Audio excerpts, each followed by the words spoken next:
Okay, what's your number one biggest burning question about baby-led weaning? Like, what are you stuck on or what do you not get about starting solid food with your baby? Hi, I'm Katie Ferraro, dietitian specializing in baby-led weaning and mom of 7.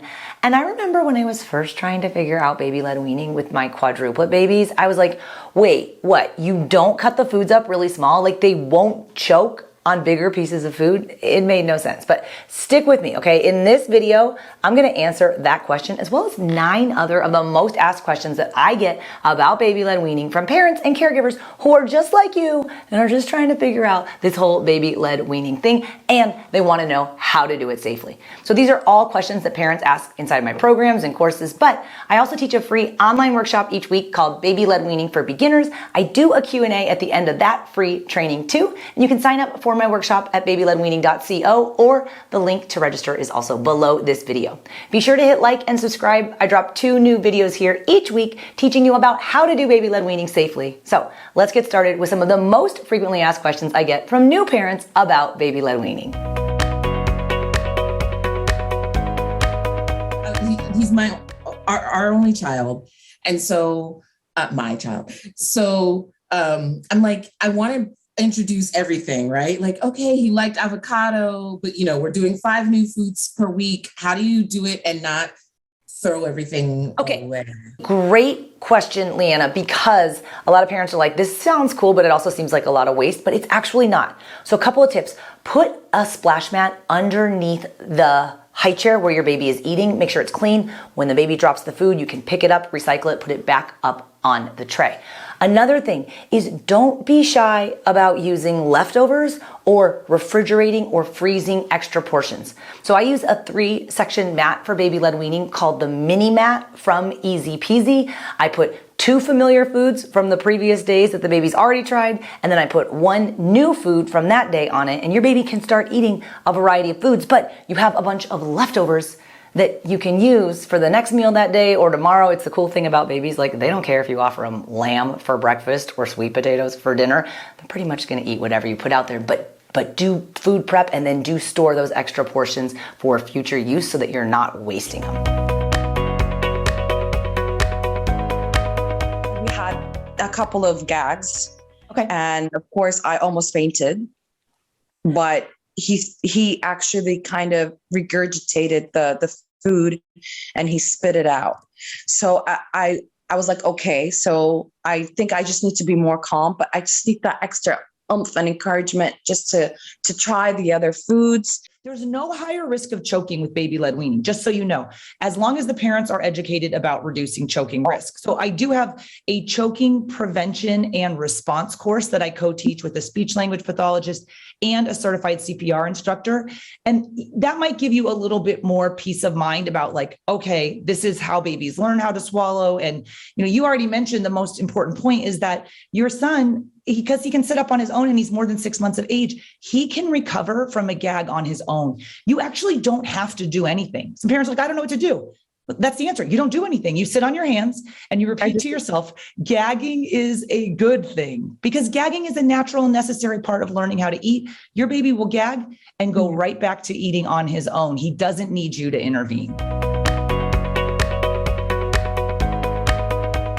I guess how to follow like the cooking procedure. I was trying to make them like little the black bean fritter, and I don't know if I was doing it wrong, but it was kind of falling apart. Okay, so the food prep for baby-led weaning, I do not want this to be overwhelming. The beauty of my whole 100 First Foods approach with baby-led weaning is in the micro steps, right? You only offer 1 new food per day. So one thing you can do is pick like 1 day a week where you get my 100 First Foods list and you pick out the 5 foods that you want to feed that week. Okay, so 1 from each of the 5 food categories.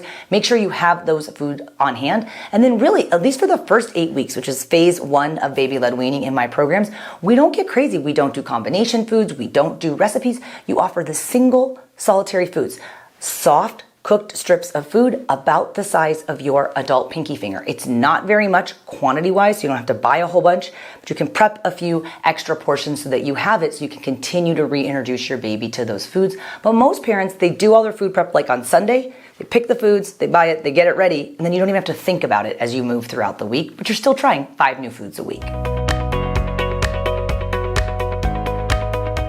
Okay, because so like I ate the pineapple and I was like this, and I took a bite and I really exaggerated it, Yeah. and then he would try to he'd put it in his mouth and then he would take it out. So like yesterday he was starting to show a little bit more interest, but he was still like spitting it out. You are not doing anything wrong. You got to remember, if we think of Ellen Satter's division of responsibility in feeding theory, we have jobs and the baby has job. Your job, and you're doing it. Pick what the foods are: safe, soft foods, pineapple, avocado, whatever other soft foods you're doing. Your job is to pick where the baby eats, safely seating in the high chair, and when the baby eats at mealtime. But it's your baby's job to decide how much or even whether they want to eat. So if you're feeling pressure on your shoulders, like, oh my gosh, I got to get this baby to eat, that's not your job. Stay in your lane. It's your baby's job. You're given lots of time to learn how to eat. It can take a while, and you might think nothing's happening, but picking it up, touching it, smelling it, sniffing it, that's all part of learning how to eat. She's a little bit old school. I do know that. So she sent me this whole kind of sheet saying why she believes that purees are better and easier to digest. And when they only have, he only has one tooth right now. So that was a big thing for her, saying, well, he can't break it down. And she also is concerned about the first food that you suggest and that a lot of people suggest with baby-led weaning is avocado. So we did that. We were super pumped about that. And she said that's too hard for him to break down. And then physiologically, they're not safe to sit up to facilitate a safe swallow. So they can't swallow anything except breast milk or formula. But as far as the digestibility of foods, a lot of the misinformation out there about baby-led weaning has to do with, oh, well, the baby can't digest it. So avocado, there's absolutely no reason why a baby can't digest avocado. Occasionally you'll hear things like, oh, they can't digest meat or they can't digest grains. But again, that's categorically untrue. They can digest it. Exactly. And as far as the texture goes, what's important to remember is that while purees are an important texture for baby to master, they are not the only texture that babies can eat. Family eats really spicy food. Obviously, I'm not going to give that level of spice to my baby, but I was wondering, is chili powder the same as cayenne pepper? Because that's what we usually season with. And at what point do you give that to the baby? And how spicy can we give, how spicy can we make the food for her so it's not, something that's off-putting for her? Babies do not need to eat bland foods, right? We want to stay away from extreme spice that would be injurious to their mouth or added salt and sugar. But so first part of the question, is cayenne pepper different than chili powder? Yes, 100%. Chili powder is actually quite mild, but it might be a nice way to kind of do a taste introduction for your baby. Most seasonings and spices are not spicy, and most of them do not contain salt. But the cayenne pepper is pretty hot. And then obviously there's all different levels of it. So I would go easy on that right now, but you can definitely experiment with some of the different seasonings. And if you use them anyway, I would just be a little careful about the cayenne. But usually when they're toddlers and they kind of reach for it and you can communicate a little bit more verbally with kids is when I feel more comfortable doing the super duper spicy. I don't eat super spicy, but my husband does. He always loves when he can tell him hey, this is going to feel hot on your tongue. If you can kind of have that communication. So it might be a little bit down the way for your baby, but don't be scared to season with other seasonings that you use in your family foods as well. Any particular time of day you recommend removing that milk feed, like in the morning, for example? So there's no right or wrong answer here. From a personal anecdotal standpoint, I always get rid of the morning feed first. And the reason why is because now you're breastfeeding. I always pumped exclusively. So I would pump and then so I wasn't feeling terrible, get the breakfast ready, get the baby up. But by the time your baby's been eating for a few weeks, 8 months, especially if you've been doing it for 8 weeks since you started at 6 months, put Gilbert right in the high chair in the morning. That's when they start to realize, oh, I'm excited about the food thing. They're well rested. They might be hungry, but if you can go right from the crib to the chair and drop that morning milk feed, it helps the baby eat better at the morning feed. And then throughout the day, if they have a good breakfast, they tend to have good rest of the meals. It doesn't work for some families because they're like, I'm not ready with breakfast. And that baby wakes up and they're hungry. You don't want to waiting around for an hour and screaming his head off because he wants milk or food. But I always do the milk feed first. The morning milk feed first is the first one to drop. It works for a lot of families, but depending upon your schedule, it might not. And I always save the bedtime feed to be the last one that I drop. Because, babies eat dinner like 5 o'clock and you're going to put them down at 6:30 or whatever your bedtime is. I want them to have a little snack there. And also it's bonding if you're breastfeeding. And a lot of moms will continue that well past age 1 if they want to continue breastfeeding. But formula feeding moms are like, I want to be done buying that formula stuff. So they'll switch over to cow's milk right at 12 months. So he does eat a lot of like watermelon or pears or apples. So he's liking those of that. So I try to give that one time a day. So because I actually started giving it with every meal, but that kind of realized that he was just having fruits and was not eating anything. So I just started to give him like only one time, probably like one meal in the evening or something that he can enjoy just having his fruits. You're a very smart mom because an 8-month-old baby, if he sees fruit at every meal, guess what? He's only going to want to eat the fruit. That's a natural tendency, right? So sometimes parents will say to me, my baby's only eating fruit. And I politely reply, hey, if you're only offering fruit, the baby's only going to eat fruit. But you're doing a great job by offering it once a day is great. We don't have to offer fruit at every meal. We don't have to offer fruit at even every day. Sometimes for babies, when they get in the habit of really wanting fruit, I even recommend to families taking a fruit vacation. Go off of fruit for 3 to 5 days and try to get those vegetable exposures up. And we try to match them 1-to-1 so that as many times as your baby is seeing a new fruit, they're also seeing a new vegetable. Because you're in a very important window at 8 months of age, right? We call this the flavor window. It extends from 6 till about 15, sometimes even 18 months of age, where babies will like and accept a wide variety of foods, but we have to take advantage of it by offering them. We live very far from town, like a solid 30 minutes, and I'm totally excited to start introducing these big allergens. And so far we've done egg and soy, I believe. I think soy was in something that I gave him, but he did fine. But he's been eating eggs and he loves it.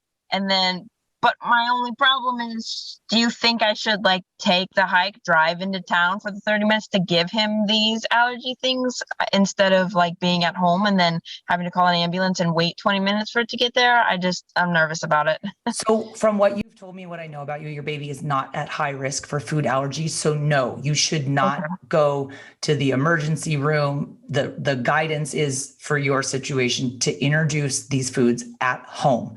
You don't need an EpiPen because your baby doesn't have, baby's not at high risk for food allergy. So the overall risk of baby having an allergic reaction to food is still very, very low. So you should be confident, especially you've already done a few of them, egg and soy. Remember, there's 9 now. So we have the big 8 allergenic foods plus sesame. So we can go through them. Milk, which you're going to start doing again with from your doctor. Egg, which you've already done. Peanut is another one we definitely want to introduce early and often. We have decent data for those 3 that we introduce them early and often, but for the rest of them, we still want to do them because there's no benefit to withholding them. So that's fish, shellfish, wheat.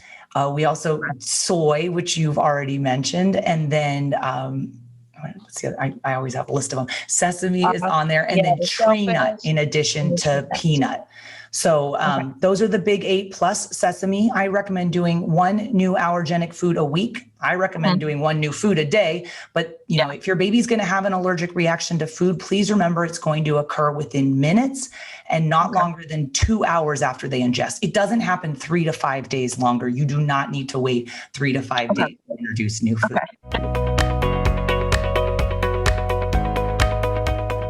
I'm supportive of it, but my mother,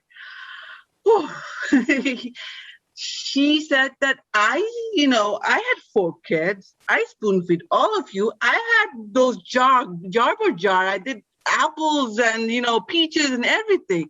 You turned out to be fine. You eat everything. You were not a picky eater. You can eat by your hands. So what's wrong, doing that, what we did, and why you're doing this? Because he's not eating, first of all. And second of all, he will learn on his own time. When he's 1 year old, he's going to learn it. You don't need to, make him teach him at 6 months old, right? There's a time for everything. And the fact that the way she said it, I mean, she said it from her good heart. I love her to death, but it makes me question myself. My mom's a dietitian. I'm the oldest of 6. Same exact thing. I spoon fed all 6 of you and you're fine. But you make an interesting point. The baby will do it on their own time. 1 year is not the time to learn how to eat. 6 months is the time to learn how to eat. You are doing this at the right time. So I have 2 suggestions for you. I always encourage parents, especially early on. You guys have been doing baby-led weaning for just under 2 weeks now. You, mom, as the primary feeder, the baby's the feeder, but you're the one preparing the food. You should be there with your baby on your own until you're comfortable in his ability to self-feed. Once the dog is there and the grandma is there and the siblings is there, it stresses the baby out. So if there's any way for you to find 1 to 2 times a day to feed your baby 15 or 20 minutes, just you and the baby, I think that would be best, because all it will do is boost your confidence in your baby's ability to self-feed. Because your baby can do this, but your baby needs to learn and be given time to practice how to eat. And that's where sometimes the mother-in-law gets involved. And another thing, when we talk about not having enough, remember, breast milk or formula is still your baby's primary source of nutrition. So I know you shared the schedule with me. He's doing a great job with breast milk and with a little bit of formula. Great schedule. You guys are eating 1 to 2 times a day. It's not about how much he eats at 6 months, because it doesn't matter. He needs time to learn how to eat, and you are doing everything perfect. But what you're describing is like so typical, but I love to hear it from your mouth, because so many parents struggle with this. Okay, I love answering your baby-led weaning questions. I could talk about this stuff all day long. If you also love learning about baby-led weaning, be sure to hit like and subscribe, and check out the description below for more helpful links if you are just getting started with solid foods. Thanks so much for watching.